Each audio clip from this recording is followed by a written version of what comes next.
একটা গুরুত্বপূর্ণ চ্যাপ্টার শুরু করতে চলেছি।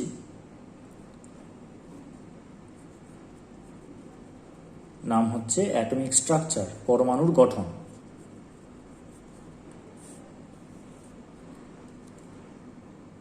প্রথম ভারতীয় দার্শনিক ও ঋষি, যার নাম ছিল কনাদ,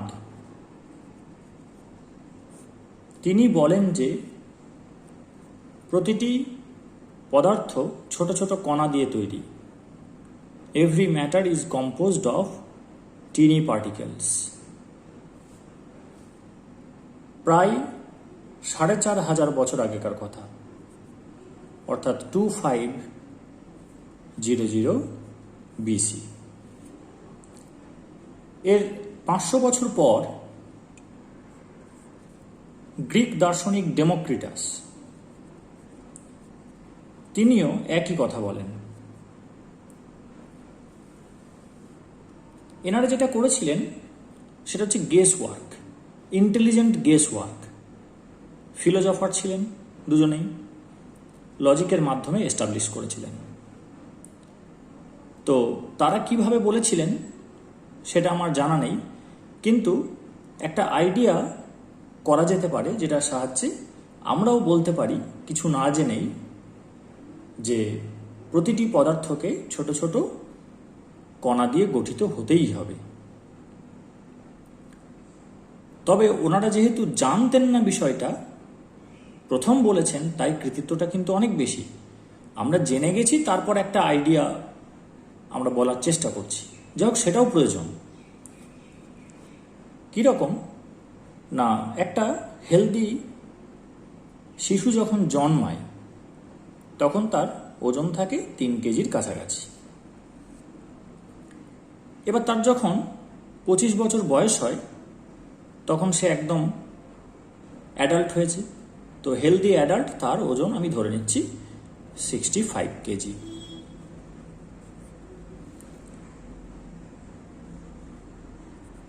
তাহলে যখন বয়স হচ্ছে 0 ইয়ার্স, মানে জন্মালো, তখন তার ওজন হচ্ছে 3 কেজি। 25 বছর পর তার ওজন হচ্ছে 65 কেজি। যদি প্রতিদিন ওজনটা মাপা যায়, এমন কি হবে যে 3 কেজি 3 কেজি 3 কেজি 3 কেজি এইভাবে রিডিং দিচ্ছে, হঠাৎ করে একদিন 3.5 কেজি? বা যখন ওর 12 বছর বয়স, তখন যদি ওজনটা মাপা যায় এইভাবে, তখন হয়তো দেখা যাচ্ছে যে 30 KG 30 KG 30 KG 30 KG 30 KG, হঠাৎ করে একদিন 31 কেজি। হয় না। অর্থাৎ ওজনটা কিন্তু স্মুথলি বাড়ে।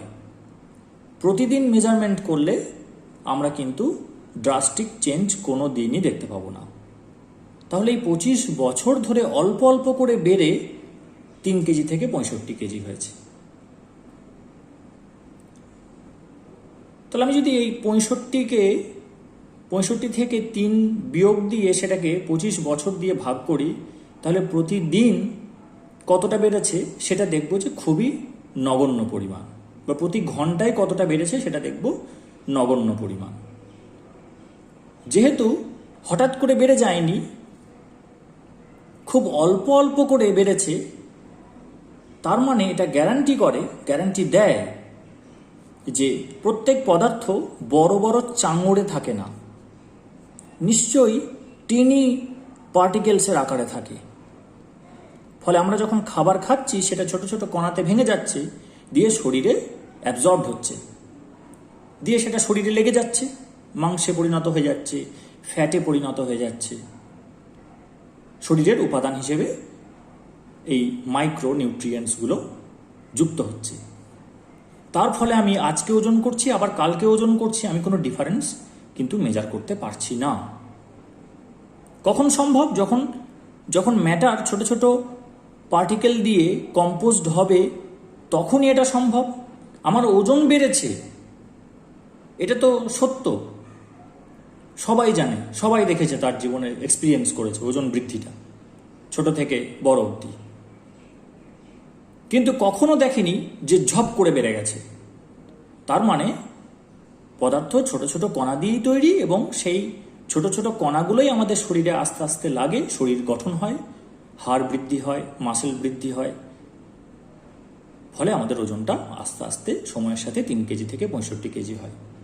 তাহলে এই আইডিয়া থেকেই আমরা বলে দিতে পারছি যে matter consists of tiny particles. ওনারা কি আইডিয়া করে বলেছিলেন বা কোন লজিকে বলেছিলেন জানি না, হয়তো আরও সফিস্টিকেটেড লজিকে বলেছিলেন, কারণ বড় বড় লোক ছিলেন ওনারা। আমার ক্ষুদ্র মস্তিষ্কে আমার এইটা মনে হচ্ছে যে এইভাবে বলে দেওয়া যেতে পারে। তো যাই হোক, তার বহু বছর পর 1803 এডি, নট বিসি, মানে আজ থেকে 215-20 বছর আগে, ডাল্টন সলিবিলিটি অফ গ্যাস নিয়ে এক্সপেরিমেন্ট করছিলেন। তরলে গ্যাসের দ্রাব্যতা, সেটা নিয়ে উনি পরীক্ষা করছিলেন। তার থেকে উনি দুর্দান্ত কিছু কনক্লুশন করেন, যেটা ডাল্টনস অ্যাটমিক থিওরি নামে রেকর্ডেড হয় সায়েন্সের হিস্ট্রিতে। তো সেই অ্যাটমিক থিওরিতে প্রথমে যেটা বলা হয় যে প্রতিটি পদার্থ ছোট ছোট কণা দিয়ে তৈরি, এবং উনি অ্যাটম এবং মলিকিউল সেটা ক্লাসিফাই করেন। কিন্তু তারপরে যেগুলো বলা হয় সেগুলো কিন্তু ভুল। অর্থাৎ অ্যাটমকে আর ভাঙা যায় না, পরমাণু অবিভাজ্য, এবং অ্যাটমগুলো, বিভিন্ন কম্পাউন্ডের অ্যাটমগুলো সিম্পল রেশিওতে সবসময় বিক্রিয়া করে কম্পাউন্ড তৈরি করে, এই জিনিসগুলো কিন্তু ভুল বলেছিলেন। কিন্তু সেই ভুলটা বিষয় নয়, বিষয় হচ্ছে এই ডাল্টনস অ্যাটমিক থিওরির যেটা সার, যেটা এক্সট্রাক্ট, মেন এক্সট্রাক্ট, সেটা হচ্ছে যে every matter is composed of tiny particles, সেটা উনি প্রমাণ করে দিয়েছিলেন। বাকি এনাদেরটা কিন্তু ছিল লজিকের ওপর বেশ করে। ইনি কিন্তু he was the first scientist to prove it experimentally. তারপর তার অনেক বছর পরে, সালটা মনে পড়ছে না, বিজ্ঞানী পেরিন, ইনি ব্রাউনিয়ান মোশনের হেল্প নিয়ে, ব্রাউনিয়ান মোশন হচ্ছে জিগজ্যাগ মোশন, এটা আমরা যদি পোলেন গ্রেনস জলের ওপরে দিই তাহলে দেখা যাবে সেটা জিগজ্যাগ মোশন এক্সিকিউট করছে। তো এই ব্রাউনিয়ান মোশন, এটাকে স্টাডি করেছিলেন খুব সূক্ষ্মভাবে, প্রচুর পরিশ্রম দিয়ে, সেখান থেকে উনি অ্যাভোগাড্রো নাম্বার প্রমাণ করেছিলেন যে ইয়েস, ইট ইজ 6.022 ইন্টু 10⁻23। ইনি নোবেল পান, এবং এটাতে একসঙ্গে দুটো জিনিস প্রমাণ হলো। একটা যে অ্যাভোগাড্রো হাইপোথেসিসটা প্রুভ হয়ে গেল, শুধু সেটা না, ডাল্টনস অ্যাটমিক থিওরিও প্রমাণ হয়ে গেল, এবং এনাদের যে intelligent guess work, that was also proved. তাহলে আমরা এখন কনফার্ম যে every matter is composed of tiny particles. এবার যত সময় যাচ্ছে তত কিন্তু আরও নতুন নতুন ইনস্ট্রুমেন্ট আবিষ্কার হচ্ছে, নতুন নতুন মানসিকতার বিজ্ঞানী জন্মাচ্ছে, এবং তারা এনাদের কাঁধের ওপর দাঁড়িয়ে আছেন। তাদেরকে প্রথম থেকে শুরু করতে হচ্ছে না, এনারা অনেকটা কাজটা এগিয়ে দিয়েছেন, তারপর থেকে ভাবতে শুরু করছেন ওনারা। তো উইলিয়াম ক্রুকস, ওনার বাজে খুব ইন্টারেস্ট ছিল। বাজ বলতে লাইটনিং।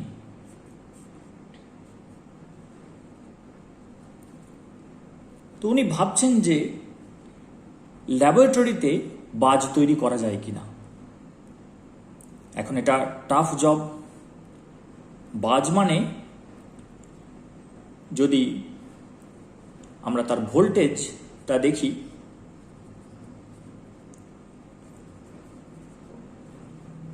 তাহলে সেটা প্রায় 1 বিলিয়ন ভোল্টের কাছাকাছি, মানে প্রায় আপ টু 10 crores, মানে 1 কোটি 2 কোটি 3 কোটি তো কোনো ব্যাপারই নয়। লাইটনিং দুটো ক্যাটেগরিতে আমরা ফেলবো, একটা হচ্ছে ক্লাউড টু ক্লাউড, অর্থাৎ এখান থেকে এখানে আসতে পারে লাইটনিংটা, আর একটা হচ্ছে cloud to ground. Cloud to ground and cloud to cloud, inter cloud যেটা। তো এর ভোল্টেজ কত বললাম, মানে গ্রেটার দ্যান ইকুয়ালস টু বা ইন ক্রোর্স, বেটার হচ্ছে এইভাবে লেখা, crores of volt, huge voltage. সেই জন্য ইনস্ট্যান্ট গাছ টাছ পুড়ে যায়, বড় বড় গাছও পুড়ে যায়, বড় বড় স্ট্রাকচার ক্ষতি হয়ে যায়, আর মানুষ গরু ছাগল তো একদম নিমেষের মধ্যে মারা যায়। যার যার থ্রু দিয়ে চ্যানেলটা তৈরি হয় সে তো মারা যাবেই, আর আশেপাশে যারা ইনফ্লুয়েন্সড হয় ইন্ডাকশনের মাধ্যমে তারা গুরুতর আহত হয়, এবং তার মধ্যে ওই 2:1 রেশিওতে বা 5:2 রেশিওতে, মানে 5 জনের মধ্যে 2 জন হয়তো সুস্থ হয়ে যায়, কিন্তু সুস্থ হলেও তাদের পার্মানেন্ট ড্যামেজ হয়ে যায় অনেক অঙ্গ প্রত্যঙ্গের। তো উনি চাইছিলেন যে একটা মিনি বাজ যদি তৈরি করা যায়, একটা মাইক্রো, একটা ছোট লাইটনিং যদি আমি ল্যাবে তৈরি করতে পারি। সালটা হচ্ছে 1878। উনি এক্সপেরিমেন্টটা করছিলেন একটা কাঁচের নল নিয়ে, তার দু প্রান্তে দুটো উনি ইলেকট্রোড দিয়েছেন এবং সেখানে একটা হিউজ ভোল্টেজ তৈরি করেছেন, দিয়ে চেষ্টা করছেন যে বাজ হোক, দেখি। এখন এই যে বাজ, এটা কিভাবে হয়? আমরা আকাশে যখন একটা এরোপ্লেনকে দেখি, অনেকে দেখেছি আমরা দিনের বেলায় এরোপ্লেন আকাশে উড়ে যেতে, হেলিকপ্টার না, এরোপ্লেনের কথা বলছি, তখন খানিকটাই অনেক বড় আকাশে এরকম এই পেনের ঢাকনার মতো লাগে, কিন্তু আসলে তো প্লেন অনেক বড়। আমরা যারা চেপেছি তারা জানি যে প্লেনটা কতটা বড়। তাহলে অত বড় একটা জিনিসকে আকাশে মনে হচ্ছে একটা পেনের ঢাকনা। তাহলে মেঘটা তো আমরা দেখি যে গোটা আকাশ জুড়ে আছে, তাহলে সেটা কত বড়? এটা একটা জায়ান্ট স্ট্রাকচার। তো এটার বাতাসের সাথে বা ধূলিকণার সাথে ফ্রিকশন হয়, ঘর্ষণ হয়, তার ফলে স্ট্যাটিক ইলেকট্রিসিটি এর মধ্যে জেনারেট হয়।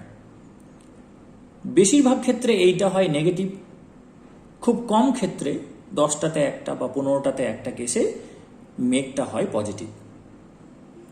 এখন এটা যদি নেগেটিভ চার্জ হয়, তাহলে মাটির কাছাকাছি যেটার যে যে ল্যান্ডটার ওপরে মেঘটা এখন থাকবে রয়েছে, সেটাকেও কি করবে? ইন্ডাকশন করবে, আবেশ ঘটাবে, আবেশ ঘটিয়ে সেখানে অপোজিট চার্জও তৈরি করবে। তাহলে এটা যদি নেগেটিভ হয় তাহলে এটা হবে পজিটিভ। এইবার এখানে যদি একটা গাছ থাকে বা একটা মানুষ দাঁড়িয়ে থাকে, তাহলে সেটা একটা এরকম নিডলের মতো অ্যাপিয়ার করবে কার কাছে? মেঘের কাছে। একটা যদি গাছ থাকে, সেই গাছের মধ্যে আবার প্রেফারেন্স আছে। আম গাছে জাম গাছে পড়তে চায় না, কারণ আম গাছ জাম গাছের পাতাগুলো হচ্ছে একটু গোল গোল, কিন্তু নারকেল গাছ, তাল গাছ, এগুলোতে রিস্ক বেশি, কারণ এগুলো ছুচলো।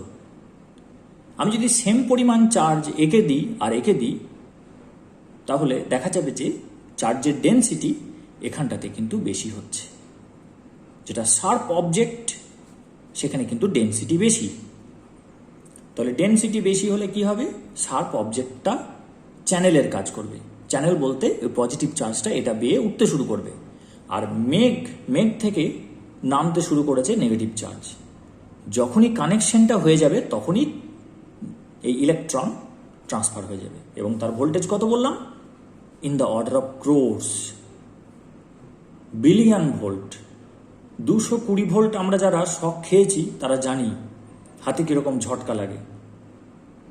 440 যারা খেয়েছে তারা জানে যে একদম চিটে যায়, এবং তার তখন ব্রেন কাজ করে না, তার বেশি খেলে তো শেষ।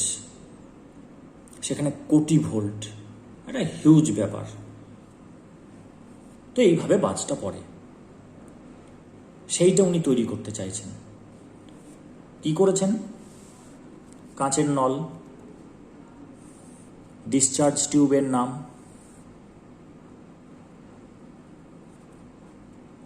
এদিকে একটা মেটাল প্লেট, এদিকে একটা মেটাল প্লেট,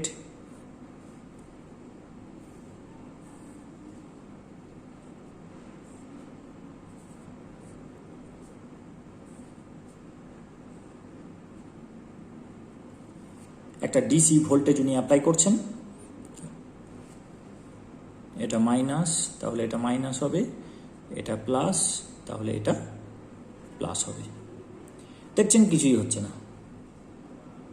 তুমি ভাবছেন যে এখানে ভোল্টেজটা তো কোটি ভোল্ট থাকে, সেই কারণে এয়ার রেজিস্ট্যান্স থাকা সত্ত্বেও ইলেকট্রনগুলো কিন্তু ঝাঁপিয়ে চলে আসে গ্রাউন্ডে বা ক্লাউড থেকে ক্লাউডে চলে যায়। তাহলে রেজিস্ট্যান্স রয়েছে, এয়ার রেজিস্ট্যান্স, এখানে তো কোনো তার দিয়ে কানেকশন করা নেই যে ইলেকট্রনটা সেই তার বেয়ে চলে যাবে, মেটাল কন্ডাক্টর দিয়ে কানেক্ট করা নেই, তবুও সম্ভব হচ্ছে কেন?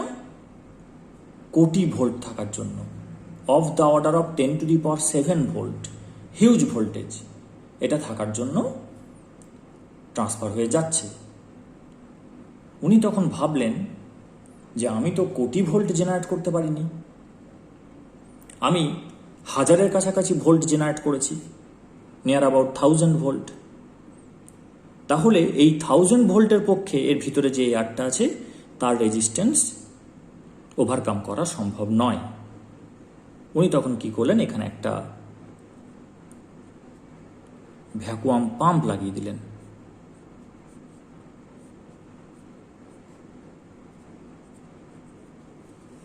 সেই ভ্যাকুয়াম পাম্প এয়ারটাকে টেনে বার করছে, প্রেশারটাকে উনি কমাচ্ছেন। 1 ATM এর প্রথমে ছিল, 1 ATM মানে হচ্ছে 760 মিলিমিটার অফ Hg।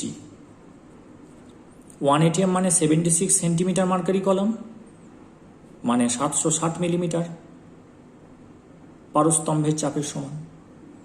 এইটাকে প্রথমে উনি নামিয়ে নিয়ে এলেন 1 মিলিমিটার Hg-তে, তাতেও হচ্ছে না।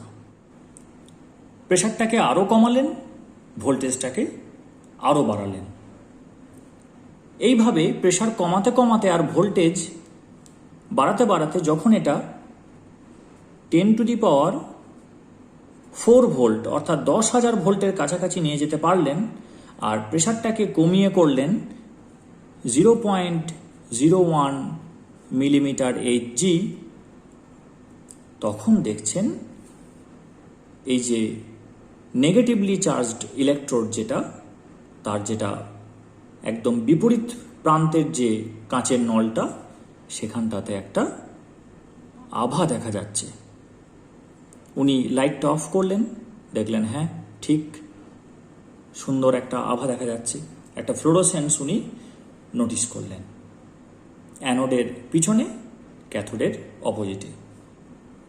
এই প্রেশারটা যেটা লিখছি সেটা কিন্তু সেই সময়ে জেনারেট করা কিন্তু খুবই কঠিন ব্যাপার ছিল। ইট ওয়াজ ভেরি হেকটিক। প্রথমে অ্যাটমসফেরিক প্রেশারকে 760 গুণ কমাতে হয়েছে, 760 টাইমস রিডিউস করলে তবে ওটা 1 মিলিমিটার Hg হবে। তারপর আবার 100 টাইমস রিডিউস করলে এটা হবে 0.01 মিলিমিটার Hg। তাহলে total 76,000 times reduction compared to that of normal atmospheric pressure. আর তখন জাস্ট কিছুদিন হলো ইলেকট্রিসিটি আবিষ্কার হয়েছে, সেই অবস্থায় 10,000 ভোল্ট ক্রিয়েট করা এটা ছিল কিন্তু টাফ জব। আজকালকার দিনে কোনো সমস্যা নয়, খুব সহজেই এই ভোল্টেজটা জেনারেট করা যাবে, কিন্তু সালটা হচ্ছে 1878। তো বেস্ট ইনফ্রাস্ট্রাকচার ইউজ করতে হয়েছে ওনাকে, তবে উনি এই এক্সপেরিমেন্টটা ডিজাইন করতে পেরেছেন।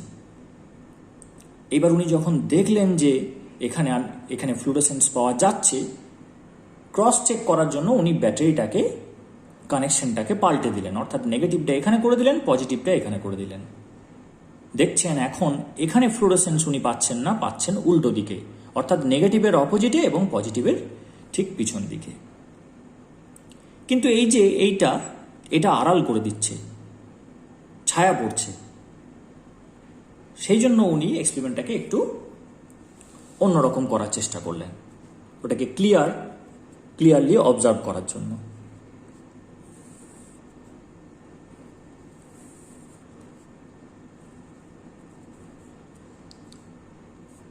এখানে ক্যাথোডটা যেমন আছে থাকলো,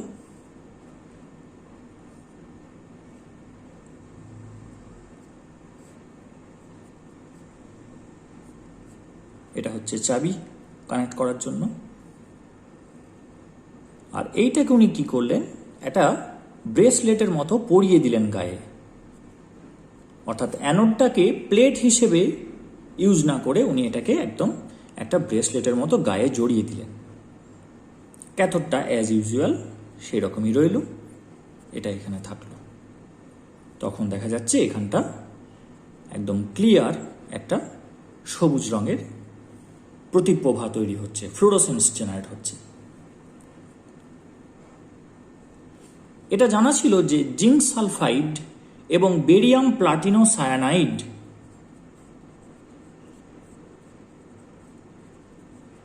ZnS আর BaPtCN6 বেরিয়াম প্লাটিনো সায়ানাইড, এরা কি করে, এরা ফ্লোরোসেন্সকে এনহ্যান্স করতে পারে। অর্থাৎ এরা ফ্লোরোসেন্ট সাবস্টেন্স, এদের ওপর পড়লে, এদের ওপর কোনো হাই এনার্জি লাইট বা পার্টিকেল যদি এদের ওপর পড়ে, তখন এরা খুব ভালো রকম ফ্লোরোসেন্স এক্সিবিট করে। সেইটা যখন প্রলেপ দিয়ে দেওয়া হলো, তখন দেখা যাচ্ছে আরও প্রমিনেন্ট, একদম ডিস্টিংক্ট ফ্লোরোসেন্স তৈরি হচ্ছে।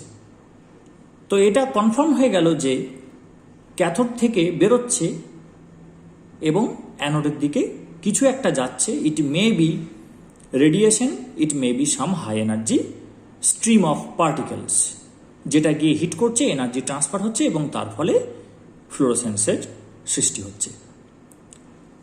এবার এটা আদৌ এটা ইএমআর না পার্টিকেল, সেটাকে আইডেন্টিফাই করতে হবে। তো তার আগেই এটার নাম হয়ে গেল ক্যাথোড রে। তখনও কিন্তু আইডেন্টিফিকেশনটা হয়নি। ক্যাথোড রে নাম কেন হলো? Because it is generating from cathode and moving towards anode, সেই কারণে নাম হয়ে গেল ক্যাথোড রে। রে মানেই যে ইলেকট্রোম্যাগনেটিক রেডিয়েশন তা নয়, যেহেতু একটা হাই এনার্জি একটা কিছু আসছে যেটা এই ফ্লোরোসেন্সটাকে জেনারেট করছে, it may be electromagnetic radiation, it may be stream of high energy particles, it is referred as the ray. এরপর এক্সপেরিমেন্টটা চলে যায় জে থমসনের হাতে। উনি ক্যাথোড রেটাকে স্টাডি করে তার কি কি প্রপার্টি, কি কি ধর্ম আছে সেটা বের করার চেষ্টা করতে লাগলেন, এবং সেটা করার জন্য উনি সিরিজ অফ এক্সপেরিমেন্ট কন্ডাক্ট করলেন। ধরন একই, শুধু সামান্য এদিক ওদিক করে উনি প্রপার্টিগুলোকে আইডেন্টিফাই করার চেষ্টা করছেন।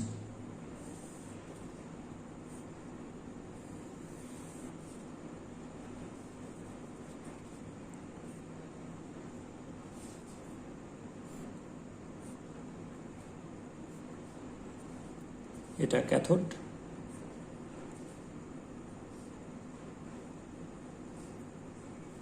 এখানে এরকম অ্যানোডটা আছে, এটা পজিটিভ যেটা টানছে। এবার উনি এখানে কি করলেন, একটা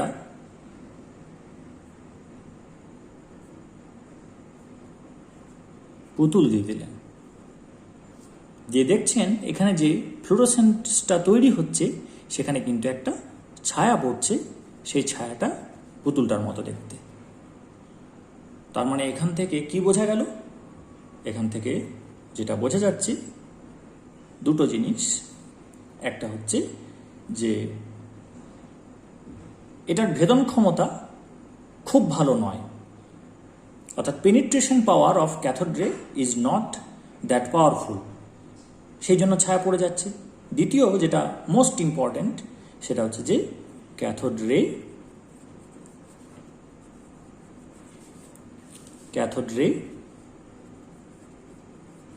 moves in straight line, সরল রেখায় মুভ করে ক্যাথোড রে। এটা কিন্তু একটা ইম্পর্ট্যান্ট কনক্লুশন। সরল রেখায় মুভ করছে বলেই কি হয়, এই যেটা মাথার কাছে এলো সেটা আটকে গেল। যদি স্ট্রেট লাইনে মুভ না করে কার্ভড পাথে মুভ করতে পারতো, তাহলে এই আলোটা এই দিক দিয়ে এসে এরকম করে ঘুরে মাথার কাছে এসে পড়তো, সেক্ষেত্রে মাথার ছায়াটা পড়তো না।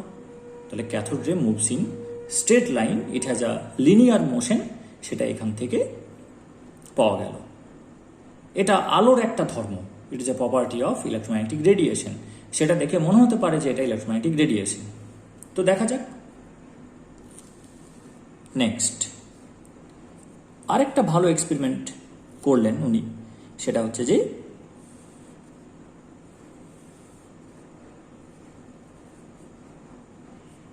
প্রত্যেকবার এটা আঁকতে হচ্ছে, সেই জন্য স্লো হয়ে যাচ্ছে।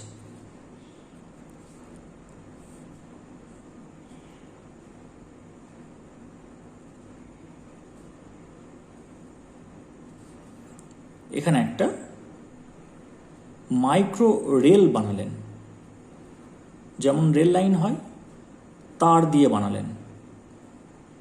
এমন করে বানালেন যে এই ক্যাথোডটার যেটা শেষ প্রান্ত সেইটার সঙ্গে এর লেভেলটা সেম। এবার একটা খুবই হালকা একটা উনি এরকম তারের ওপরে ব্লেড দিয়ে একটা প্রপেলার বানালেন।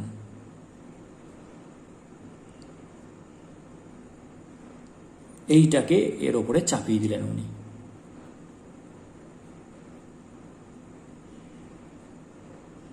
এবার যখন সুইচটাকে অন করছেন তখন দেখছেন এটা ঘুরতে ঘুরতে ঘুরতে ঘুরতে এদিকে চলে যাচ্ছে, এবং যদি ভোল্টেজটাকে বাড়ানো হচ্ছে আরো, তখন দেখা যাচ্ছে এটা স্পিড বেড়ে যাচ্ছে। এইটা কিন্তু একটা সুন্দর এক্সপেরিমেন্ট, এবং এখান থেকে কনক্লুশন যেটা হচ্ছে যে cathode ray is not electromagnetic radiation. এটা তড়িৎচুম্বকীয় তরঙ্গ নয়, এটা কিন্তু stream of particles. Rather it is a stream of particles। অর্থাৎ এখান থেকে প্রমাণ হয়ে গেল যে ক্যাথোড রে তড়িৎচুম্বকীয় তরঙ্গ নয়, তার পরিবর্তে এটা কিন্তু স্ট্রিম অফ পার্টিকেলস, অর্থাৎ কণা তীব্র বেগে ক্যাথোড থেকে বেরিয়ে অ্যানোডের দিকে ছুটছে। কি করে বোঝা গেল? এই যে ব্লেডটা, এই ব্লেডটাকে ঘোরাতে কি করতে হবে? এখানে মোমেন্টাম ইম্পার্ট করতে হবে। মোমেন্টাম কে দেবে? নিশ্চয়ই ক্যাথোড রে দেবে, ফলেই এটা ঘুরেছে। যদি ক্যাথোড রে ইলেকট্রোম্যাগনেটিক রেডিয়েশন হতো, তাহলে ওর রেস্ট মাস কি হতো? ফোটনের রেস্ট মাস হচ্ছে 0। তাহলে যত ভেলোসিটি নিয়েই মুভ করুক না কেন লাইটের ভেলোসিটি তো জানা আছে আমাদের, 3 লক্ষ কিলোমিটার পার সেকেন্ড, 2.998, অর্থাৎ 3 × 10⁵ kilometre per second, or 10 centimetre per second. তো এটাকে যদি আমি ওই বিপুল পরিমাণ যে ভেলোসিটিটা সেটা দিয়ে যদি গুণ করি, দ্যাট উইল বি 0। তাহলে মোমেন্টাম অফ ফোটন কি হচ্ছে? থাকছে না। তাহলে এ মোমেন্টাম ট্রান্সফার করতে পারবে না এখানে। সেই কারণে এটা যদি ইলেকট্রোম্যাগনেটিক রেডিয়েশন হতো, তাহলে এটা কিন্তু ঘুরতো না, ওটা ওখানেই থেকে যেত। কিন্তু এই যে ঘুরে ঘুরে এদিকে চলে যাচ্ছে, তার মানে এখানে মোমেন্টাম আছে, এমন কেউ এখানে এসে হিট করছে ওপরের ব্লেডে। আমি যেহেতু একই লেভেল করেছি, এর শেষটা আর এই রেলটার লেভেলটা একই রেখেছি, তাই ওপরের ব্লেডটা শুধুমাত্র ধাক্কা খাবে, নিচের ব্লেডটাতে ধাক্কা মারতে পারবে না। ওপরের ব্লেডটাতে ধাক্কা মারলে কি হবে? একটা টর্ক জেনারেট হবে, ফলে এটা ঘুরতে থাকবে। তাহলে একমাত্র মোমেন্টাম আছে এমন বস্তুই অন্য বস্তুতে মোমেন্টাম ইম্পার্ট করতে পারে। Only a particle can impart momentum in another particle। যার মাস নেই সে কখনো কোনো অন্য পার্টিকেলে মোমেন্টাম ইম্পার্ট করতে পারবে না। এখান থেকে কনফার্ম হয়ে গেল it is not electromagnetic radiation, rather it is a stream of particles and cathode ray has mass. ওর ভর আছে, এখান থেকে কিন্তু কনফার্ম হলো। ইলেকট্রোম্যাগনেটিক রেডিয়েশন যদি না হয়, যদি এটা পার্টিকেল হয়, তাহলে এবার জানতে হবে যে ওর চার্জটা পজিটিভ না নেগেটিভ না নিউট্রাল, সেটা এবার আমাদের জানার প্রয়োজন আছে।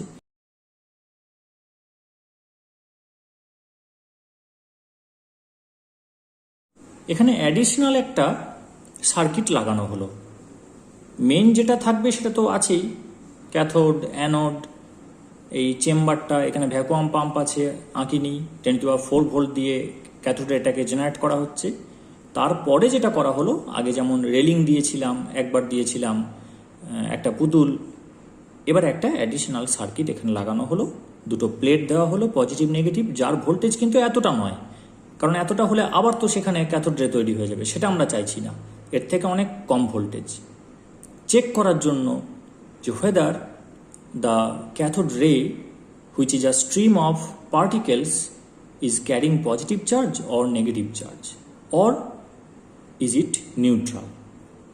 তো আমরা কি করলাম, এই পুরো জায়গাটাকে ওই জিঙ্ক সালফাইড বা বেরিয়াম প্লাটিনো সায়ানাইডের একটা প্রলেপ দিয়ে দিলাম। A coating of zinc sulfide or barium platino cyanide is applied. এটা যখন অফ আছে এবং এটা অন আছে, মেন সার্কিটটা যখন অন আছে, তখন দেখা যাচ্ছে ঠিক এই জায়গাটাতে আমরা দেখতে পাচ্ছি ফ্লোরোসেন্সটা, অর্থাৎ ক্যাথোডের একদম অপোজিটে, কারণ এটা স্ট্রেট লাইনে মুভ করে, পারপেন্ডিকুলারলি এখান থেকে বেরোবে, গিয়ে এখানে হিট করবে। এই জায়গাটাতে আমরা প্রতিপ্রভা দেখতে পাচ্ছি, ফ্লোরোসেন্স আমরা অবজার্ভ করছি। কিন্তু যখন এটাকে অন করে দিলাম, তখন দেখা যাচ্ছে যে এই জায়গার প্রতিপ্রভাটা এইখানটাতে শিফট করে গেল, অর্থাৎ এখানটাতে শিফট করে গেল। তখন এই অঞ্চল থেকে এই অঞ্চলটাতে পাওয়া যাচ্ছে। কখন সম্ভব এটা? যখন এটা বেরিয়ে গিয়ে এইভাবে আসবে, তখনই সম্ভব। অর্থাৎ পজিটিভলি চার্জড যে প্লেটটা, তার দিকে এটা শিফট করে যাচ্ছে, সুইচ করে যাচ্ছে, এবং নেগেটিভলি চার্জড যে প্লেট, তার থেকে দূরে চলে যাচ্ছে। চেক করার জন্য ব্যাটারিটাকে চেঞ্জ করে দেওয়া হলো, তখন দেখা যাচ্ছে যে ফ্লোরোসেন্সটা এখানেও হচ্ছে না, এখানেও হচ্ছে না, এই দিকটাতে হচ্ছে। এখান থেকে একদম কনফার্ম হয়ে গেল যে cathode ray is a stream of negatively charged particles.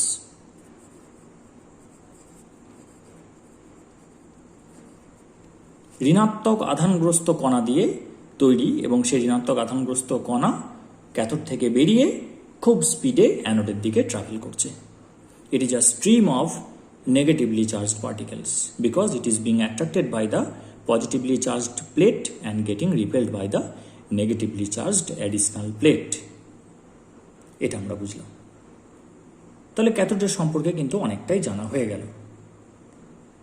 এবার যেটা থমসন একটা দারুণ কাজ করেছিলেন, সালটা তখন 1897, উনি এই ডিফ্লেকশনটাকে মেজার করলেন, যে in absence of this additional field কোন দিকে যাচ্ছে, আর in presence of this additional field কোন দিকে যাচ্ছে, দিয়ে থিটাটাকে মেজার করলেন। এই থিটাটাকে মেজার করে তার সাথে একটা জটিল অঙ্ক কষলেন, দিয়ে উনি E/m বের করলেন। E/m অর্থাৎ charge of this particle which is constituting cathode ray upon mass of the particle which is constituting cathode ray. অর্থাৎ ক্যাথোড রে যে কণা দিয়ে তৈরি, যে ঋণাত্মক আধানগ্রস্ত কণা দিয়ে তৈরি, তার চার্জটা ওপরে আর ভরটা হচ্ছে নিচে। কি করে বের করতে পারলেন? যত চার্জ বেশি হবে তত এই অ্যাডিশনাল প্লেটটা ওকে ইনফ্লুয়েন্স করতে পারবে ভালো, তত নিজের দিকে টানতে পারবে, তত বেশি ডিফ্লেকশন হবে। তাই ডিফ্লেকশন অ্যাঙ্গেলের সাথে এটা সম্পর্কযুক্ত। আর যত মাস বেশি হবে তত তাকে সরানো কঠিন, তাই মাসের সাথে এটা ইনভার্সলি প্রপোর্শনাল, ডিফ্লেকশনটার সাথে ইনভার্সলি প্রপোর্শনাল। এটা যত ভারী হবে তত থিটা কম হবে, যত হালকা হবে তত থিটা বেশি হবে, আর যত চার্জ বেশি হবে তত থিটা বেশি হবে। তাই এখান থেকে উনি E/mটা বের করতে পারলেন। এর ভ্যালুটা ছিল 1.76 × 10⁸ কুলম্ব পার গ্রাম। এটা উনি বের করলেন। আরেকটা যেটা ইম্পর্টেন্ট, যেটা আমরা এই নেক্সট পয়েন্ট বলবো 4 নম্বর, সেটা হচ্ছে যে উনি এই ভিতরে যে গ্যাসটা নিয়েছেন লো প্রেসারে 0.01 মিলিমিটার Hg-তে, সেটাকে উনি চেঞ্জ করলেন অনেকবার। হাইড্রোজেনের পরিবর্তে অক্সিজেন, অক্সিজেনের পরিবর্তে নাইট্রোজেন, নাইট্রোজেনের পরিবর্তে নিয়ন, চেঞ্জ করে দেখলেন যে এর ভ্যালুটা চেঞ্জ হচ্ছে না, অর্থাৎ the ratio e upon m, ratio of charge is to mass of the cathode ray particles, is independent of the nature of the gas that is present in the discharge tube, and also it is independent of the nature of the metal used as cathode. যেখান থেকে উৎপন্ন হচ্ছে সেই ক্যাথোডের যে ধাতব উপাদান সেটাকে পাল্টালেও E by এমটা change হচ্ছে না। এখান থেকে উনি বুঝলেন যে কনক্লুশন দিলেন যে ক্যাথোড রে যে পার্টিকেল দিয়ে তৈরি সেটা হচ্ছে fundamental particle, fundamental constituent of all elements of nature, অর্থাৎ পরমাণু অবিভাজ্য বলেছিলেন Dalton. Atoms are indivisible, that is not true. Atoms are divisible, এবং অ্যাটম যে সমস্ত কণা দিয়ে তৈরি তার মধ্যে ইলেকট্রন হচ্ছে fundamental constituent of all of them, প্রত্যেকের মধ্যে ইলেকট্রন রয়েছে। কিন্তু এই ইলেকট্রন নামটা ওনার দেওয়া নয়, উনি নাম দিয়েছিলেন নেগেট্রন। এটা কোন সাল বললাম? 1897। আর এই এক্সপেরিমেন্টটা শুরু হয়েছিল কোন সালে? 1878। ক্রুক্স শুরু করেছিলেন। ক্রুক্স শুধু ফ্লুরোসেন্স দেখেছিলেন, আর কিছু করেননি, সুযোগ পাননি। থমসন এই স্টাডিগুলো করেছিলেন, প্রপার্টিগুলো বের করেছিলেন, দিয়ে নাম দিলেন নেগেট্রন। সেটা হচ্ছে 1897। কিন্তু 1891-এ স্টোনি উনি একটা এক্সপেরিমেন্ট করছিলেন, কেমিক্যাল স্পিসিজের মধ্যে দিয়ে ইলেকট্রিসিটি পাঠাচ্ছিলেন, দিয়ে দেখছিলেন যে সেগুলো চার্জড হয়ে যাচ্ছে, এবং তিনি লক্ষ্য করলেন যে চার্জটা হচ্ছে, সেই চার্জটা হচ্ছে integral multiple of the smallest unit. তিনি সেই চার্জটার নাম দিয়েছিলেন ইলেকট্রন। এবার পরে এর থেকে 6 বছর পরে থমসন কনক্লুশন দিলেন যে এটা negatron, cathode ray consist of stream of negatron. তো লারমার উনি কি করলেন? উনি বললেন যে একই জিনিস, এই দুটো আলাদা জিনিস নয়, এটা নেগেট্রন আর বলার দরকার নেই, এটা এইটা দিয়েই বলা হোক যে ক্যাথোড রে ইলেকট্রন দিয়ে তৈরি, দুটো নাম বলার দরকার নেই। থমসন প্রথমে ভেবেছিলেন কর্পাসেল, তারপর নাম দিলেন নেগেট্রন, কিন্তু লারমার এই বিজ্ঞানী স্টোনির যে নাম দেওয়া ইলেকট্রন, সেই নামটাই বলে দিলেন যে এটা এই কণাটার নাম হচ্ছে ইলেকট্রন। এইভাবে জিনিসটা এলো। তাহলে 1878-এ প্রথম এক্সপেরিমেন্টটা হয়েছিল। তারপর থমসন তার অনেক পরে, 10 বছর পরে এক্সপেরিমেন্ট শুরু করেন। তিনি কনক্লুশন দেন 1897-এ, নাম দেন নেগেট্রন। কিন্তু তারপরে লারমার নাম দেন ইলেকট্রন, কিন্তু ইলেকট্রন নামটা লারমারের দেওয়া না, আসল নামটা দেওয়া বিজ্ঞানী স্টোনির 1891-এ, তার আগে। কিন্তু উনি বলেন একই জিনিসের জন্য দুটো নাম দেওয়া যাবে না, তাই ওই নামটা হলো, ইলেকট্রনটা আবিষ্কার হলো। এবার ই বাই এম এর ভ্যালুটা তো বের করে রাখা আছে, থমসন বের করেছেন। তারপর একটা বিখ্যাত এক্সপেরিমেন্ট হলো, নাম হচ্ছে মিলিকানস অয়েল ড্রপ এক্সপেরিমেন্ট। সেই অয়েল ড্রপ এক্সপেরিমেন্টে দেখা গেল যে স্মলেস্ট নেগেটিভ চার্জের যেটা unit, that is 1.602 into 10⁻⁻19 coulomb in SI and 4.8 into 10⁻⁻10 ESU in CGS। এগুলো কিন্তু মনে রাখতে হবে, ভুললে হবে না। তাহলে কুলম্বে যদি আমি প্রকাশ করি, that will be 1.602 into 10⁻⁻19 coulomb. আর যদি সিজিএসে প্রকাশ করি, এটা হবে 4.8 ইন্টু 10⁻10 ESU, ইলেকট্রোস্ট্যাটিক ইউনিট। এটা মিলিকানস অয়েল ড্রপ এক্সপেরিমেন্ট থেকে পাওয়া যাচ্ছে এই তথ্যটা। এবং উনি বললেন যে এটা হচ্ছে স্মলেস্ট ইউনিট, এবং তারপরে যে চার্জগুলো পাওয়া যাচ্ছে সেগুলো হচ্ছে এর ইন্টিগ্রাল মাল্টিপল, অর্থাৎ 2E, 3E, 4E and so on. তাহলে এটাই হচ্ছে ইউনিট। তাহলে ই যেহেতু পেয়ে গেছি, ই নোন আর ই বাই এম নোন, তাহলে এখান থেকে আমি মাস পেয়ে গেলাম। মাসটা কি?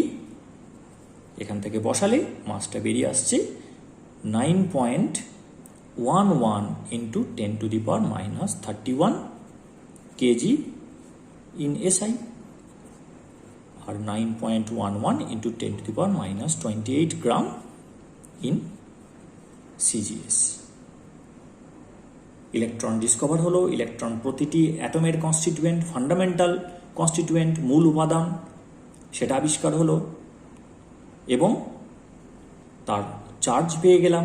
চার্জের ভ্যালু হচ্ছে 1.602 × 10⁻19 কুলম্ব, SiA CgSA 4.8 × 10⁻10 ESU।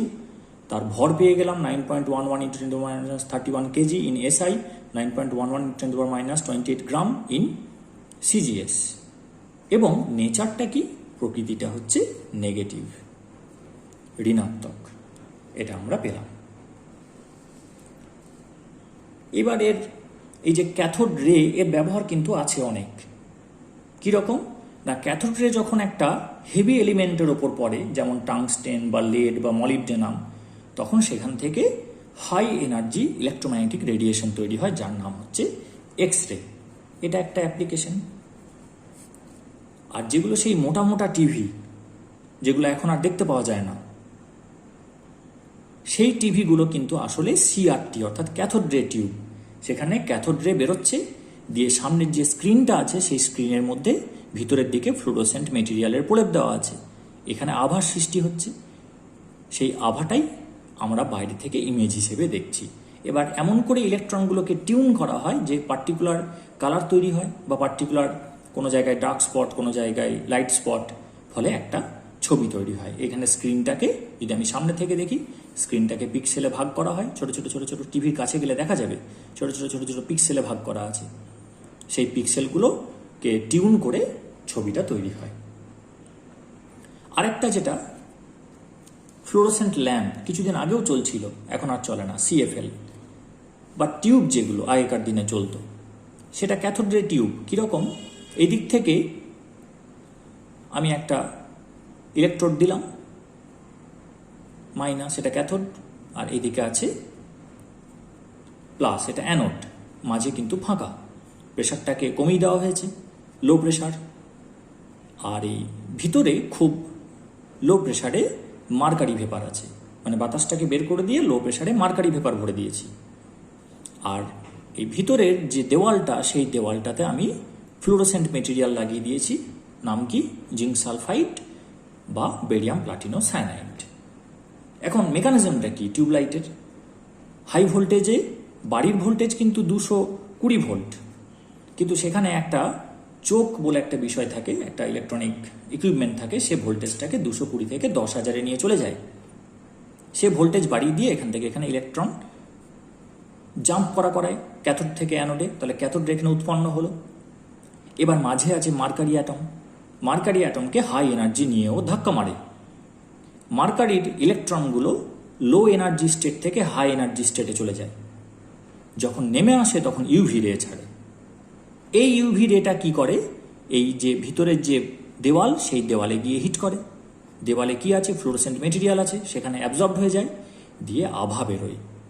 সেই আভাতে গোটা ঘর আলোকিত হয় এবং সেই আলোতে আমরা পড়ি বা অন্যান্য কাজ করি। তাহলে এইগুলো হচ্ছে ক্যাথোড রের বিভিন্ন অ্যাপ্লিকেশন। আর সত্যি ইলেকট্রন বেরোয় কিনা সেগুলো কিন্তু আরও প্রমাণ পাওয়া গেছে। যেমন সোডিয়াম বা পটাশিয়াম, এই ধাতুগুলোর ওপরে যখন ইলেকট্রোম্যাগনেটিক রেডিয়েশন দেওয়া হয়, তখন দেখা যাচ্ছে যে সেই সারফেস থেকে ইলেকট্রন বেরোচ্ছে। এটা ফটো ইলেকট্রিক এফেক্ট। আবার হিট দিলেও কিন্তু বেরিয়ে আসে। এছাড়াও যেটা বিটা পার্টিকেল বেরোয় রেডিও অ্যাক্টিভ সাবস্টেন্স থেকে, সেটাও কিন্তু প্রমাণ দেয় যে every matter is composed of tiny particles called atoms, and those atoms have a fundamental element called electron.